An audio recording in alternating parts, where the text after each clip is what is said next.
Hey, you are watching a 360-degree video. For watching this video, you have three ways.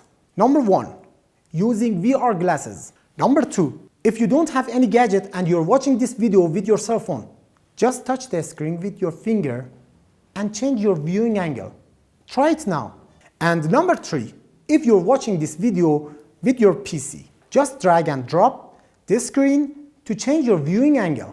سلام، شما بیننده یک ویدیو 360 درجه هستید. برای دیدن این ویدیو به صورت 360 درجه شما سه انتخاب دارید. شماره 1 استفاده از عینک‌های واقعیت مجازی یا همون VR. شماره 2 اگر از گوشی خودتون برای دیدن این ویدیو دارید استفاده می‌کنید، با لمس صفحه نمایش در جهات مختلف میتونید زاویه دید خودتون رو تغییر بدید.